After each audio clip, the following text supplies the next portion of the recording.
TC, you know that comedian who was on a couple of days ago with Joe Rogan and trashing me as not being the sharpest knife in the drawer? I remember the caller said so, yes. So last night I'm talking to our friend Mike Baldini, and he said to me, hey, that guy was at Parks recently. Come on. Yeah. He said he was at Parks Casino recently. Wow. I'm like, who else you got? Well, here's who else they've got. They've got Joe Hand Fight Night, Thursday, September 1. Comedian Joe Coy tonight and tomorrow. He has not trashed me yet, as far as I know. As you know. Joe Coy, right. Comedian Dimitri Martin is upcoming. Australian Pink Floyd. I've never seen it. Everybody says it's phenomenal. Not every time you bring it up, people say, I have to go see it. You must see it. I've got to go see it. Blues Traveler. How about this? Jay Leno in October. Come on. Jay Leno at Parks Casino. The only casino and sportsbook I recommend. Concerts, dining, action, excitement. They've got it all under one roof. Visit parkscasino.com for the details. Got to be 21 or older. Gambling problem, call 1-800-GAMBLER. Time now for the headlines from Smerconish.com, the newsletter. I was on the phone with Steve Scully, my colleague here on POTUS, last night, planning, going through all the stages, getting ready for Friday, October 7 in Philadelphia. I'm not yet at Liberty, but I will be next Wednesday. I think Wednesday, to lay it all out. Lay it all out. So all I can say and all Steve can say at this juncture is we'd like you to join us on Friday, October 7 in Philadelphia. And if you're a fan of my program, if you're a fan of Steve's work, then you'll be perfectly suited for what we're promoting and what we're going to be doing. And we will be there all day. Should be really great. Yesterday, 10,047 votes were cast. Do the benefits of locational sharing, such as Find My Friends and Apple AirTags, outweigh the privacy considerations? Yesterday's vote, significant not for the number who voted, but for the margin. 50.34 to 49.66. I'll do some ciphering. I think that does add up to 100%. I'm not even going to tell you 50-50. Which was which. It was a stone cold 50-50. There you go. In terms of people saying, no, I love Find My Friends, and, privacy considerations be damned, or those who say, I'm not so sure that I want my whereabouts potentially being known by so many. Today's poll question at Smerconish.com, and I expect it will be a real barn burner. Which political party benefits more from student loan forgiveness? The superficial answer, I think, is to say, well, by giving so many millions of Americans a $10,000 or $20,000 break, quite naturally, you would think that it's going to be Democrats spurring, a constituency that is usually theirs. I'm not so sure, though. I mean, you've heard on my program the passion from people in opposition to this who say, what about me? I repaid my debt. What about me? I sacrificed for my kids, or my kids sacrificed and they met their obligation. Or what about me? I went to a trade school and nobody's talking about retiring my debt. Or what about me? I didn't go to a trade school, community college, or 4-year program, and no one is giving me relief. My point is, and think again of that guy who confronted Elizabeth Warren in Iowa and said, hey, exactly that. What about me? So the what about me factor, I think, is pretty significant. President Biden announced a plan yesterday to wipe out a significant amount of student loan debt for tens of millions of Americans, saying he would cancel $10,000 in debt for those earning less than $125,000 per year, $20,000 for those who had received Pell Grants. 45 million people across the United States owe $1.6 trillion. 45 million. So it's a lot of folks. It's a lot of people. What about somebody whose debt right now, they've whittled it down and it's $9,000? Like, I'd be pissed if I owed $8,000 and all of a sudden, wait, is that what I meant to say? $10,000. Under right. it. That's Yeah. what I meant to say. Yeah. Yes. There's just a lot of different ways of looking at this, is what I'm saying. And listen to this analysis, which goes directly to today's poll question at Smerconish.com. The two Nates. Nate Silver, number one. The thing about student loan debt relief is that while other policies would be more economically progressive, it fairly efficiently redistributes well-being toward people in the Democratic coalition. Youngish, middle-classish, college, grad school attendees, a very D group. So he then says, it's a very transactional piece of public policy, directly serving the interests of people who elected you. That's extremely common, though, in the same way that, say, the Trump tax cuts were. The difference is, are those younger voters, they're a little older now if they've got student loan debt, but are they as reliable a voting bloc as the aforementioned beneficiaries of the Trump tax cuts? The second Nate is Nate Cohn. Interesting, TC, yesterday that Mark Halpern, and we released this as yesterday's daily podcast feature, but Mark Halpern, in his every Wednesday, second hour appearance on the program, it works out so well because Wednesday follows Tuesday. Tuesday is often an election day, a primary, a general, and we have Mark's analysis. Mark Halpern yesterday said for the first time, Dems could maintain control of the House of Representatives. 10:09 a.m. I made note. You were of it. taking notes? I was, because I thought it was so significant. So Nate Cohn in the New York Times, another of these sort of numbers crunching gurus, headline, growing evidence, of course it's in the newsletter today, growing evidence against a Republican wave. At the beginning of this year's midterm campaign, analysts and political operatives had every reason to expect a strong Republican showing this November. President Biden's approval rating was in the low 40s, and the president's party had a long history of struggling in the midterms. But then came Kansas. Kansas, the referendum following the overturning of Roe versus Wade. Now, Tuesday, New York's 19th district, people trying to discern the lesson because it's a true swing district. Two formidable candidates, a lot of money spent. The D ends up winning by 2 points. And Nate Cohn then says the result adds to a growing pile of evidence suggesting that Democrats have rebounded in the aftermath of the Supreme Court's decision in late June to overturn Roe versus Wade. No matter the indicator, it's hard to see the once clear signs of a Republican advantage. These midterms are going to be really exciting, and nowhere more so than here in Pennsylvania, where Dr. Oz and John Fetterman are duking it out for the Senate seat being vacated by retiring Pat Toomey. Here's something I wanted to point out.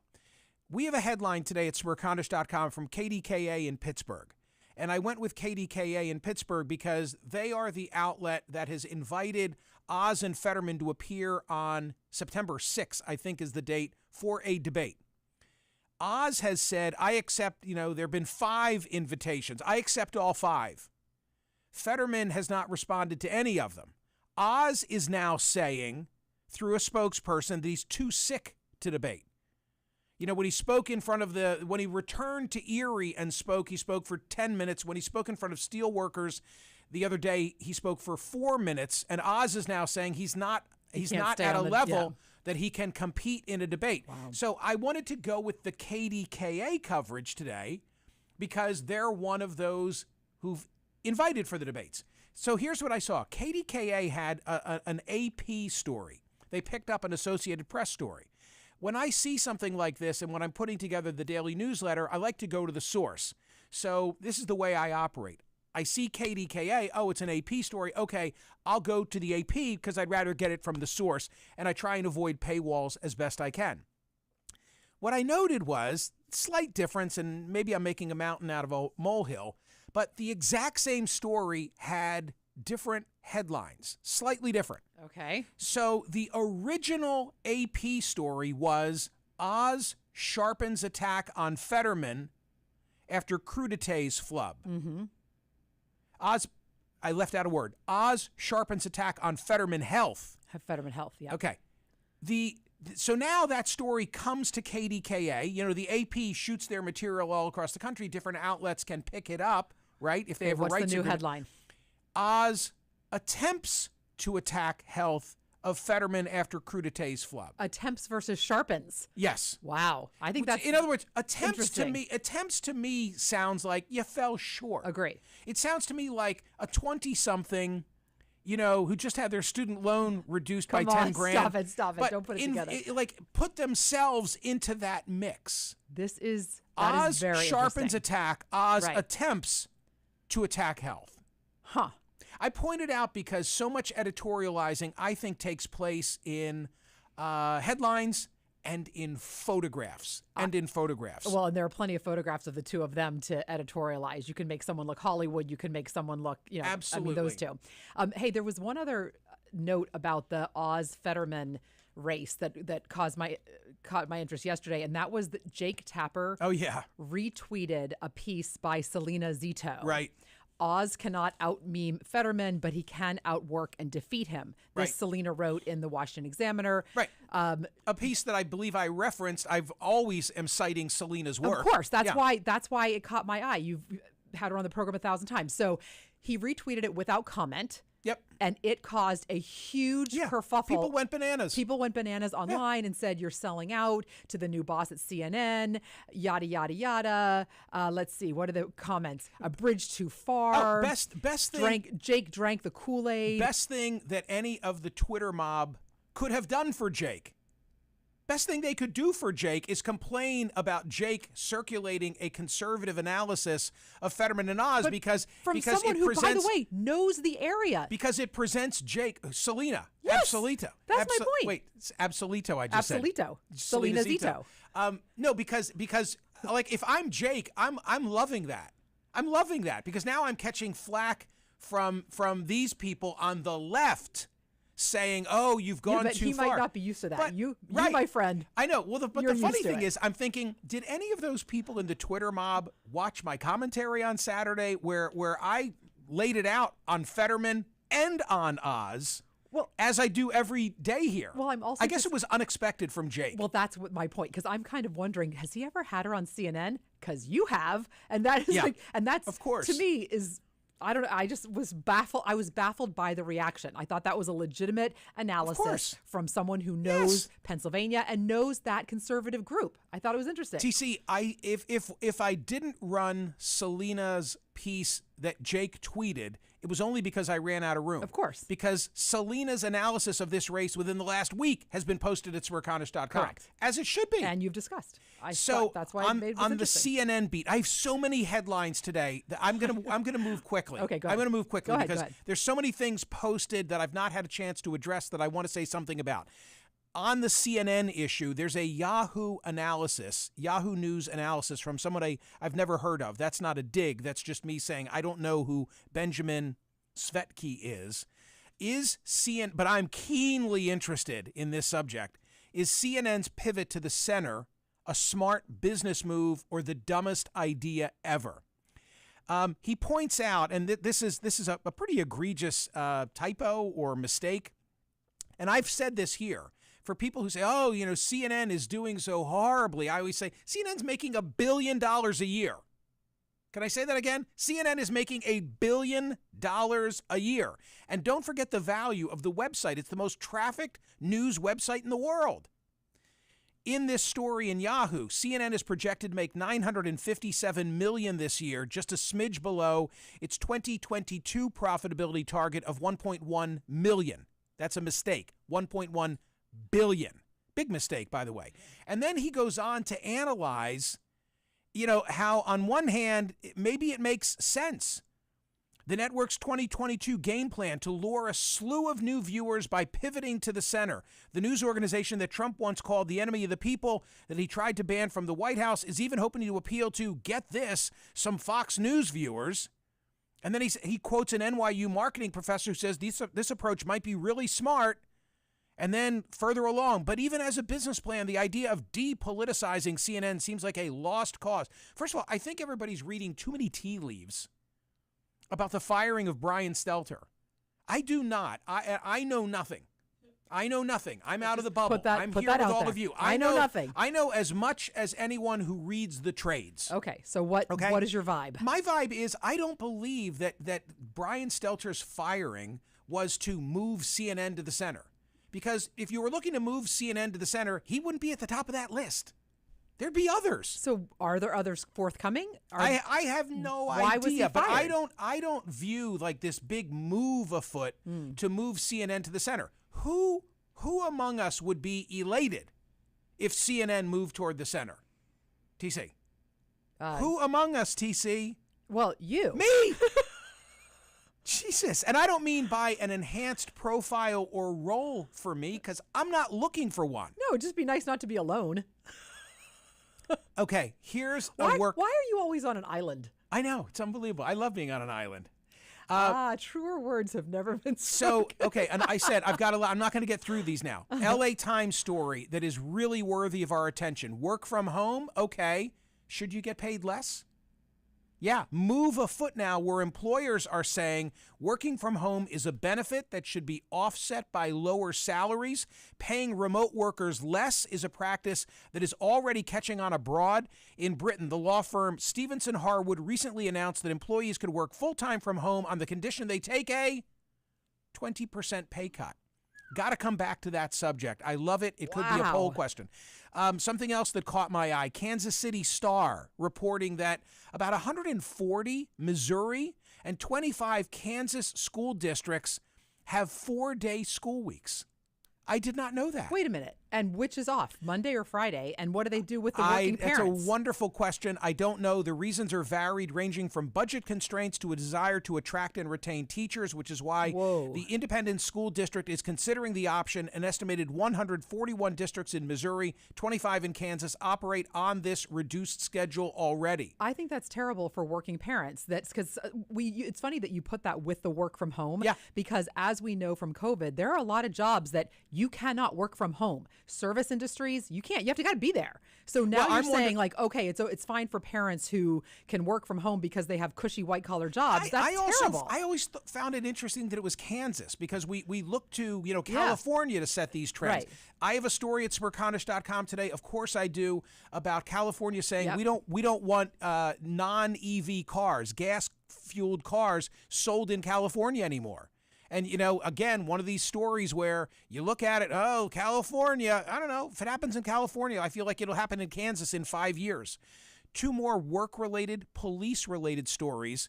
Pete Arredondo fired unanimously last night by the Uvalde School District. Why did it take so long is my response. As I say, a unanimous vote. How about this one in Philadelphia, TC? Philly police lieutenant fired for sending a bestiality video to 2 women he supervised. Oh, God. Got his job back with lost pay. Lieutenant was fired for sending a bestiality video to 2 women he supervised. He's been reinstated after an arbitrator ruled that his conduct was not egregious enough to merit termination. Lieutenant Mark Hayes, he was accused of telling one woman she could mislead investigators reviewing the incident. He was instead ordered to serve a 50-day suspension. The arbitrator, David J. Riley, said that although the video Hayes sent was very disturbing, it showed an extremely graphic depiction of a sex act involving a woman and a dog. Okay. The transmission, while inappropriate, did not constitute sexual harassment. Really? What would it take? What kind of video would Lieutenant Hayes have needed to send? This is my question. What kind of a video would Lieutenant Hayes have needed to send that would have constituted sexual harassment? Just asking. Flabbergasted. The Kobe Bryant case, meaning the photographs of the crash site, Vanessa Bryant, she won. I'm thrilled for her. Yep. She won her lawsuit. Federal jury on Wednesday awarded Vanessa Bryant and another plaintiff $31 million. I've talked about that case extensively here. I mentioned the California gas case, the fact that they will no longer allow new gasoline-powered cars to be sold. That's 2035. 2035 is the year to keep your eye on. I'm running out of time, TC. I got to get to one more. I know what you got to get to. I got to get to one more. Keep scrolling. Okay, there's a photograph at Smerconish.com today. Gotta have it. The first Super Bowl I ever remember was 1970. I would have been 8 years old. I remember playing football in the neighborhood, probably Nerf football, with my neighbor Dave McFarlane. This was the Kansas City Chiefs winning in 1970 behind quarterback Len Dawson, who died yesterday at the age of 87. And this was against the Green Bay Packers. This was Super Bowl I. Well, of course, Michael, that's the one you remember because it was the first one ever.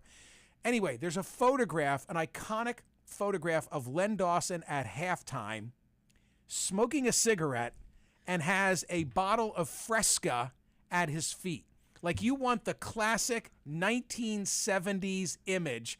Len Dawson having a cig, halftime, Super Bowl I, and drinking a Fresca. Is that the greatest? That is the most unbelievable picture I've ever seen. And the coach of that team was Hank Stram. Taking a big drag on that sucker too. Yeah, it's just great on so many levels. Smerconish.com today for the photograph of Len Dawson, for a story about Richard Simmons. Now we think we really know why he's been a recluse. A story that says that for alcoholics, mushrooms might be the answer. 2 doses of psilocybin pills along with psychotherapy help people with alcohol use disorder reduce their drinking for at least 8 months. I mean, just wonderful, wonderful headlines that all you've got to do is subscribe for free.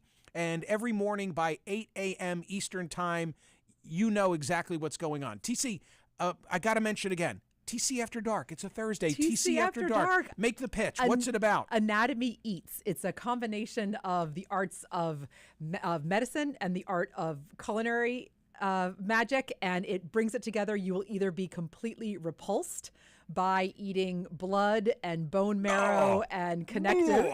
You will either be grossed out or you'll be enthralled. But either way, he's a fantastic guest, Dr. Jonathan Reisman, suggested by our favorite intern, Christine Collins. TC After Dark.